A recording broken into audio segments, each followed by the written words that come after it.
In this story, I'm going to tell you how a glossy business card in my mailbox became the first clue that someone was quietly erasing my life's work, and how I refused to let them win. But I didn't call a lawyer or pay a ransom. I built a fake portfolio as bait, trailed one careless brag through the dark corners of the web, and turned a single signature and a shipping label into the rope that dragged a hacker into the light. Stay with me. What they left behind in that storage unit is the proof no one saw coming. I live in Portland, Oregon. My name is Evelyn Hart, I am 32, and I work as a graphic designer from a small apartment above a coffee shop that smells like roasted beans all day. My days have a deliberate rhythm: morning light on the drafting table, playlists that help me think, the hum of the building's old heater, and Marlowe's soft complaint when breakfast is late. Marlowe is a ginger cat with a diplomatic view of life. He believes the world revolves around his food bowl and my lap. I have a sister who lives 2 hours away and calls every Sunday with weather reports and small betrayals of her own. Our conversations are the steady stitch in my week. I am stubborn in little ways and careful in big ones. I pay my bills on time, I back up my work twice, and I keep my social life small but true. I like lists. I like margins. I like the certainty that comes from method. That certainty is why the thing that happened that late autumn evening felt like a betrayal that landed inside my chest like a thrown stone. It was raining, one of those cold, persistent drizzles Portland does when the city tries to remind you winter exists, when I walked home from a client meeting. My umbrella was a frayed thing that had seen better days. Its ribs popped back and forth like a nervous smile. Across the street from my building, someone had installed a brand new mailbox. It gleamed where the others were rusted and familiar, posted in plain view where the mail carrier always comes by. It did not match the rest, too modern, too white, as if someone had thought a new box would make this corner anonymous. I remember pausing beneath the awning and wondering who would put a mailbox there and why.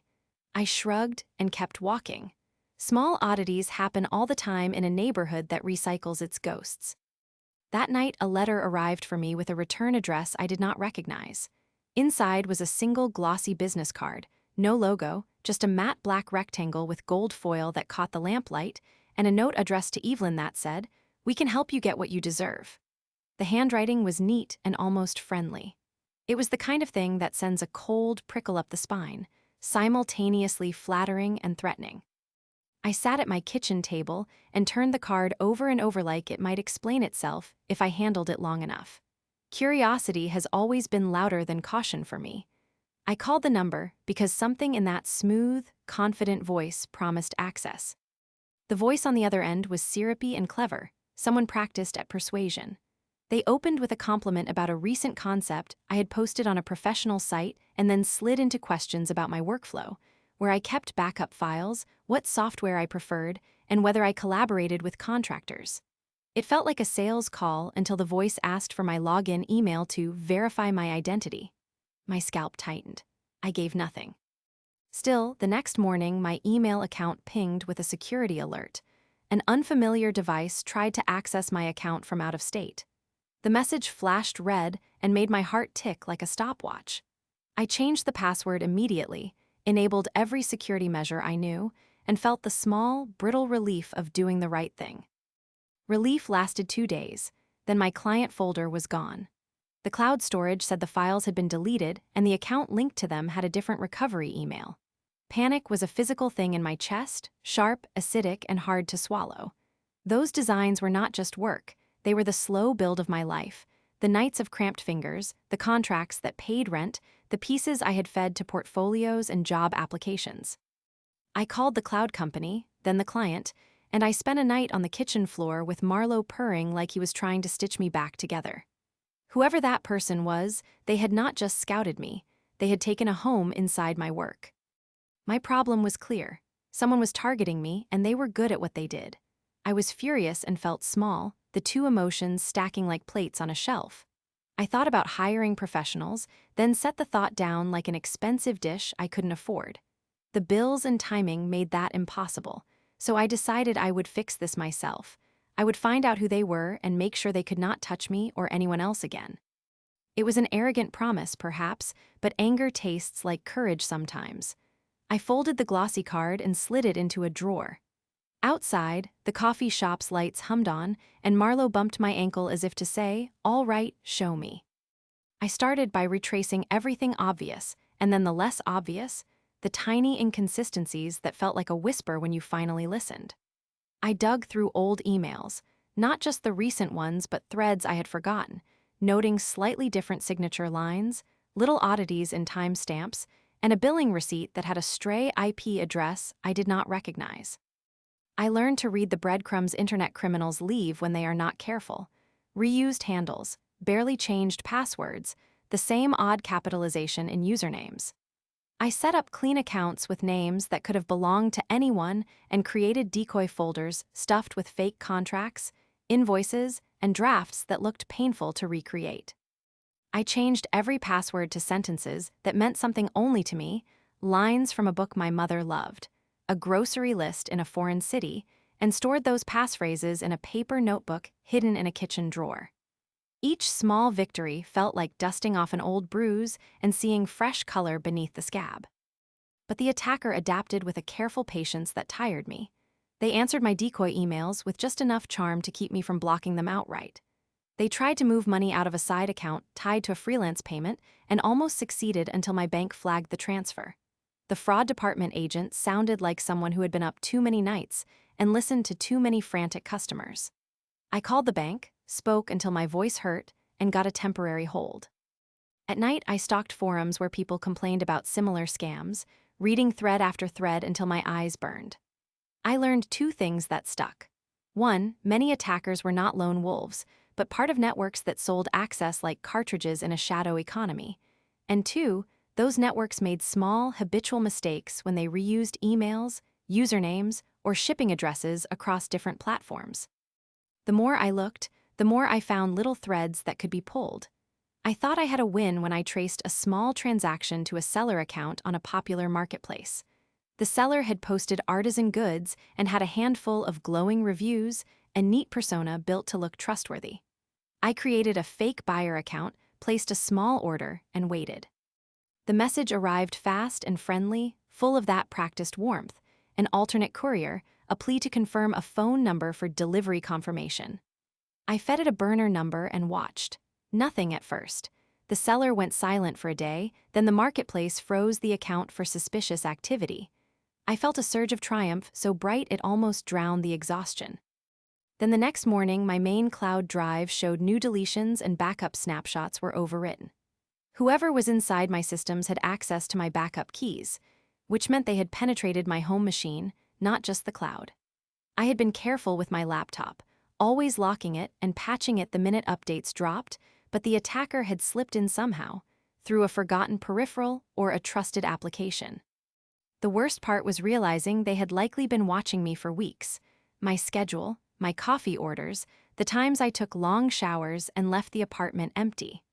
I felt exposed in a way that went beyond stolen files. I tried to fix the hole as if I were patching a leaky roof in a storm. I reinstalled operating systems, changed BIOS and firmware passwords, replaced compromised USB keys, and unplugged everything with a network connection to test each device as though I were seeing it for the first time. I lost nights soldering together privacy fixes and learning terms I never wanted to know. VPN chain, two-factor hardware, cold storage. Each repair felt like plugging leaks in a sinking ship, and still the water crept higher. The attacker escalated in petty, corrosive ways. My personal photos started appearing in comment threads on a forum I had never visited. A fake profile used my headshot to apply for an apartment in a neighborhood I had never considered. My name showed up in odd places, like a ghost inserting itself into the margins of my life. It was worse than theft. It was erasure and replacement. I oscillated between two options that felt equally unbearable: hide forever or fight back. Hiding would mean surrendering work, leaving clients, surrendering the small rhythms that kept me steady. Fighting felt dangerous and messy, but it was all I had left. So I learned to be furtive and loud at once, to set small traps where I could, and to keep Marlowe close while I did it. Every late night I scrolled, cross-referenced, and bookmarked patterns. In the quiet before dawn, I drafted messages to marketplace administrators and composed evidence logs with the careful hand of someone who knew how fragile an accusation could be. The fights ahead would not be immediate heroic clashes. They would be patient, patchworked, forensic. But for the first time since the letter with the slick business card had arrived, I felt like I had a plan. I decided my final attempt had to be precise and public enough to expose them without endangering myself. I had one advantage: the attacker liked to brag. Over weeks of scraping marketplace posts and shadow forums, I started to see the same little flourish repeated like a tattoo, a 3-word brag tag that showed up in listings, in private blurbs, even in replies to other users. It was sloppy and consistent, as if whoever wrote it believed style could replace caution. That pride gave me a handle. If I could tie that signature back to a real person or a real shipping address, I could push the whole thing into daylight. I set a trap and treated it like a design project. I built a professional-looking portfolio site with the language and polish of everything they'd stolen. Case studies, mock-ups, a client testimonial written in the right tone. The centerpiece was a project almost identical to the one they'd deleted, the exact color palettes, the kind of layered PSDs they loved to monetize. I uploaded a beautifully fake proof file, an oversized zip labeled final print ready with metadata that read like an honest file, creation dates, fonts used, the sort of idiosyncratic notes only a real designer would keep. Then I wired it into an invoice link that would automatically request a small payment for release of files. The trick was that the payment link didn't go to a bank. It led to a quiet hold page I controlled, a page that logged every click, every referrer header, every proxy hop and user agent string. I seeded the site subtly where they'd already looked, a few curated marketplaces and the handful of forums the attacker favored. I resisted the urge to bait everywhere. Scattershot would have drawn other actors and mudded the trail. Then I waited, which felt like a different kind of work, patient, surgical. The attacker moved quickly the way they always did. Within hours, a message popped into the contact form, and there it was, the brag tag, neat and arrogant, used like a signature. Their return address was masked by relays, but their proxy path made mistakes. One intermediary server belonged to a small web hosting company whose registration listed a named contact, not a corporation, but an individual who hadn't bothered with thorough anonymity.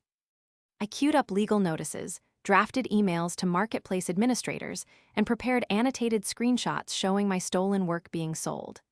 I wrote to the hosting company in a calm corporate tone, the voice I used when presenting a client pitch: concise, factual, and devoid of breathless accusation. They responded faster than I dared hope. A security analyst on their team had been seeing similar threads. The same brag tag had touched other compromised accounts. They pulled logs and, working in parallel with my timeline, found a strange file transfer mentioning a shipping label. That single slip connected to a freight forwarder account with a name I'd seen used as a recovery contact elsewhere in the chatter. The freight forwarder's KYC was casual. The address pointed to the kind of strip of industrial units that exist between a highway and a fenced river, anonymous, cheap, and perfect for people who wanted to look real without being traceable. I drove there at dusk, my pulse a steady drum in my wrists. The storage facility smelled like old cardboard and machine oil. Fluorescent lights hummed as if counting the minutes. I rented a short-term unit under a pseudonym and watched the entrance cameras from the unit company's tiny online portal. 2 nights later, a dirty white van pulled into the lot.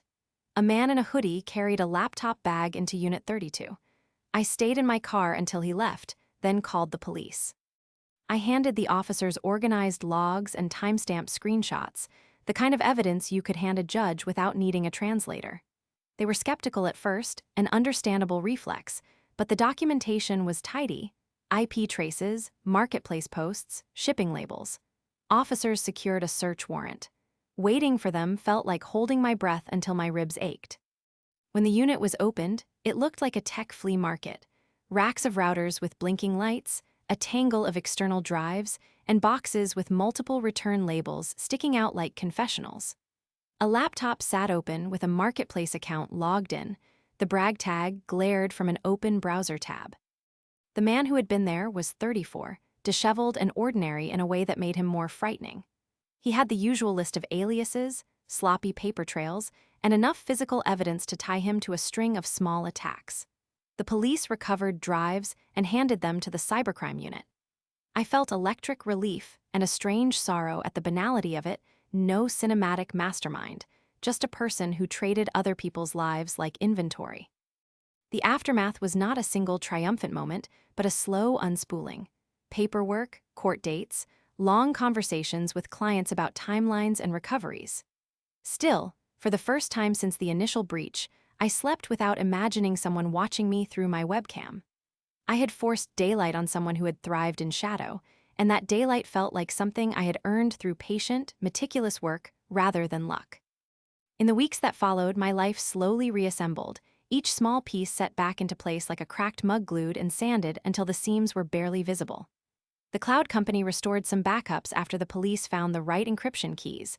The files returned in staggered batches, some corrupted, some intact. One client returned when they saw the police report and my patched portfolio. She sent a single-sentence email, "Good work. Let's move forward." Others moved on, which stung in a way that stung deeper than the money. Those losses were real, but they did not break me. The attacker was charged and the storage auctioned off. The investigators released a report that linked him to a string of small attacks across the region, a map of petty cruelties that suddenly looked less invincible when traced on paper. The hosting company and the marketplaces tightened their verification procedures after my case. It was not dramatic, just new checkboxes and a clearer requirement for proof, but it mattered. The world rearranged itself where my life had been shoved aside.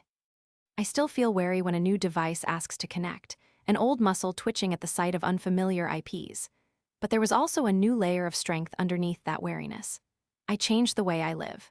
My laptop only leaves my apartment when it's absolutely necessary.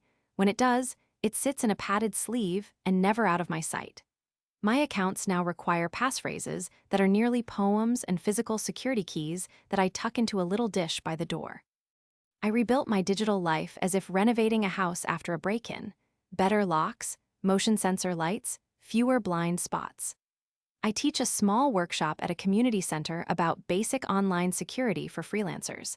I find myself explaining two-factor authentication to a room full of hand tremors and relief, watching people nod as if, together, we're making invisible forts. The victory I had was not a clean cinematic crescendo. It was a long list of tiny restorations. The man who hurt me was stopped, yes, but the other win was internal. I refused to let fear push me into hiding. I took control, made careful decisions, and turned the weapons of their trade against them. There was a poetic, small thing that tasted like justice, a brag tag and a shipping label, those tiny mistakes that felt like the universe balancing the attention they had aimed at me.